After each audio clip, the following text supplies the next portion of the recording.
Well, there's a lot going on in the sports world, and joining me now to discuss some of the big stories right now, CBN Sports' Will Dawson. Will, what's going on? A lot of stuff going on in the sports world. That is why we're getting together today, Dan. I'm looking forward to talking about everything that we have to talk about today.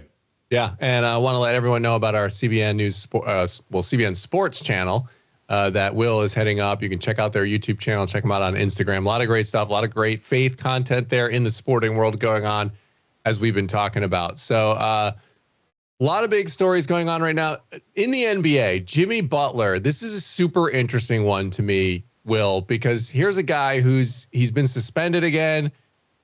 The guy is making near $50 million a year. And because he's not happy with not getting an extension, he's just basically, he wasn't trying. There's clips of him just like goofing around on the court. But there's a lot to say about this, but where do we start? Yeah, $110 million contract that runs through the end of next season. So $55 million a year. And I think you said it's like $600,000 a game. He's been suspended until February 6th, which happens to be the trade deadline. Jimmy Butler wants a trade because he's upset that the Miami Heat haven't recognized what he's done for the organization and extended him through another 2 years. He's looking for another $110 million contract over the next 2 years that would extend him out, I think, until 2027. And it's amazing to me, the amount of money that he makes, and he's willing to quit on his team. We forget and haven't even mentioned the fact that guys like Bam Adebayo and Tyler Hero and all the guys that are in the Heat locker room are suffering because they don't have a guy that takes up a significant portion of their payroll. Yeah, and from Jimmy Butler's perspective, I mean, what reasoning is he giving, if any, for just either not giving the effort, not showing up? What's his justification? Well, the justification is that he thinks that the Miami Heat should extend some goodwill his way and extend his contract for another 2 years. That's what he was asking for. And when Miami did not agree to that, or they aren't even looking to enter into conversations about extending his contract, he decided that he wasn't going to show up to team practices. He missed the team plane going to Milwaukee. And so they suspended him on 3 different occasions just this year, just in the month of January, and for withholding services, for conduct detrimental to the team. And what a huge distraction it is for an organization that is trying to make a playoff run. There's still plenty of season left, but they need to start looking at what they can do to get as much as they can get out of him before that February 6th trade deadline. And I don't know. They might not get everything that they could get out of him. Oh, and that's the other thing, is that he's damaging himself by doing this, right? By having this behavior, because one way to play this would be behind the doors, behind all the cameras, to go into the front office and be like, hey, listen, guys, I'm really not happy that we're not getting an extension here. If I'm going to go out and still give it my best, but I want you to know I'm not happy and I want to trade, like I want an extension, and then just keep playing instead of doing this. So now by doing this, if you're another GM on another team and you're looking at this behavior, and look, this is a lesson for all of us in all walks of life and all careers we're at. If you're at a job you don't like, how do you conduct yourself, right? As a Christian, what is the way to go about this? Well, now if you're the other GM looking at this, are you going to be feeling excited to, put $50 million of your payroll towards this guy who might completely flame out by the end of the year if something goes the way he doesn't like? And then now you're stuck with this $50 million, weight around your neck. I mean, weighing you down. I mean, it's self-damaging. Yeah, I think what happens is you look at a guy who's making $55 million a year, and you don't want to sign that guy. You don't want to take that albatross of a contract on. And it seems very logical that most people should agree Jimmy Butler, one, should play hard. He should go out and play hard until his contract is over. And if they decide to trade him, great. But the other thing, everybody agrees with that, right? I mean, you and I agree. Most people that have any logic agree with that, but not everyone does, including Shaquille O'Neal on Inside the NBA. I just think in this situation, it's more about human nature. I know exactly how Jimmy feels. I've been in this situation many times. All that I've done for you, and you don't want to give me what I want. So human nature kicks in. Well, I gave you what you want because you signed a deal that goes on to next year. But hold on. I want an extension. And Charles going to say, you don't pay. You want more. That's not saying. So the part I hate about this business of basketball thing, it always has to be somebody's fault. I think it's more human nature. All I've done for you guys, you don't want to give me an extension. So now human nature kicks in. You don't want me, I don't want you. I mean, he's talking about human nature. I have another word for that, and I think it'd be called sin. You think about that, and like, look, I'm not saying that I wouldn't feel frustrated maybe in a similar situation, but you sign an agreement, okay? And then now you want to change that agreement and you're upset about it and taking it personally. Well, you have to look at what is driving that. Is it pride? Is it anger? What is it? My ego? What is going on here? And usually it's going to come back to some sort of sin, especially when you signed the agreement. You did that, right? You didn't have to do that. You were happy to sign on the dotted line for $100 million. And then now you just think you deserve more. And so you're going back to them and then causing all these problems. Sign a different agreement next time if you think you're worth more. There's so much to say about this. Where do you even start? When it comes to contract law, we know this. You take a contract to court, one side agrees to give, in the Heat's case, $110 million. Jimmy Butler agrees to go out and play basketball to his best ability. Right. And it's pretty straightforward. It's an open and shut case.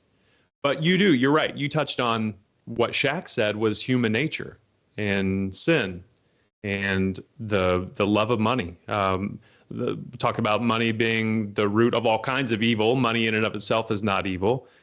Lots of great things can be done with money.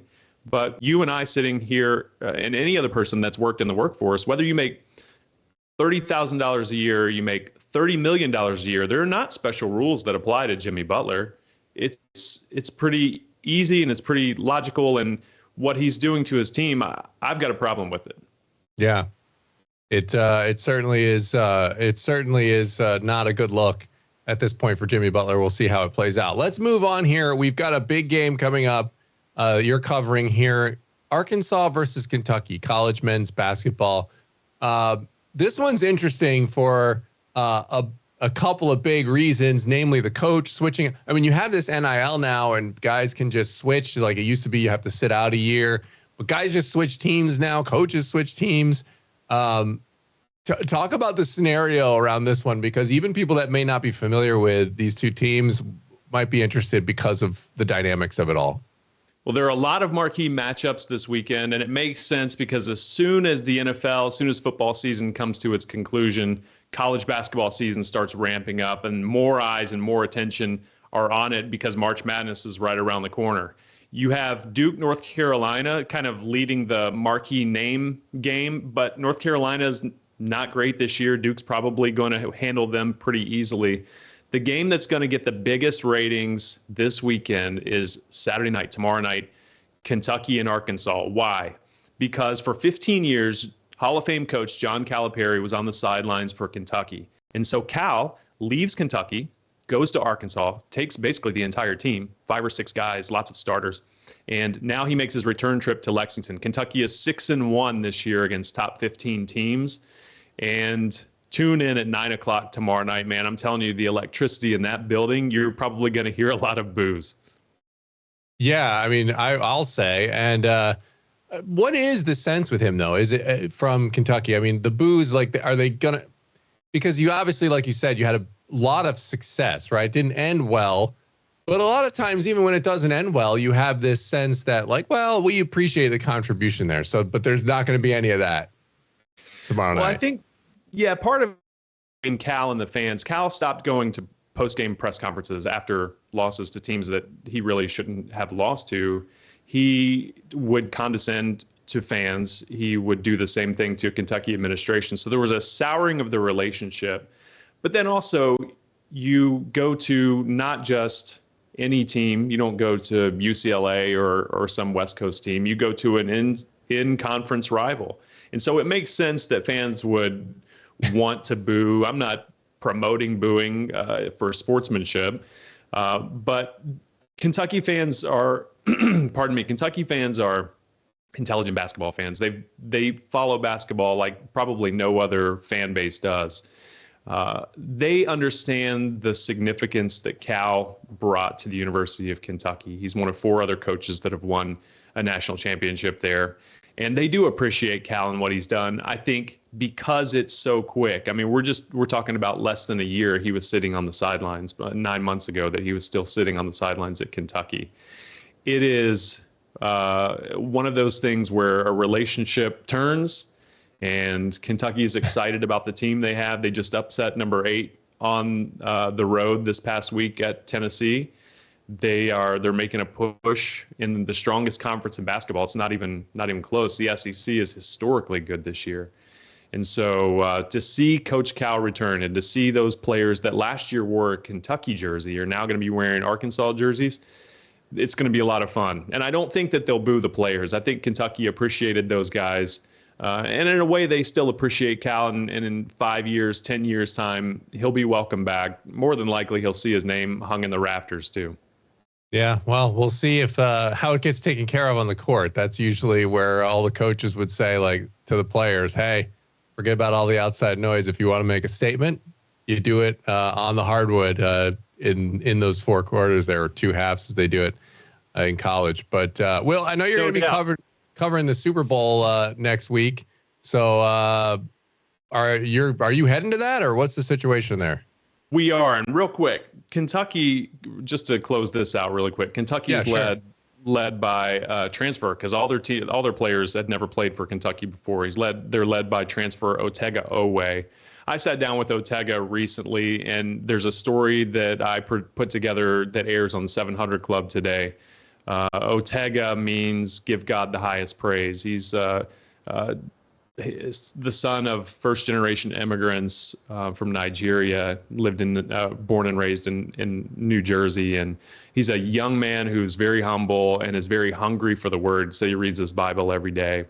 And so if you can, go to CBN Sports YouTube, check out that feature, and then be sure to watch that Kentucky-Arkansas game tomorrow. Absolutely. And that is mine, my family's favorite thing to do now is find out which ones are the strong Christians of the team. And then, we end up cheering for them. So it's a fun way. It's a fun way to engage in sports. But we'll talk again next week ahead of the Super Bowl.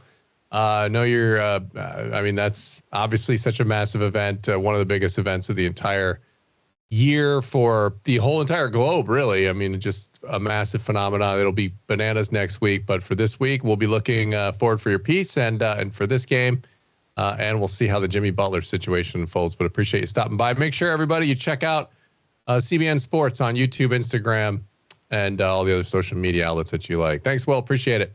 Yeah, thanks, Dan. Looking forward to talking to you again.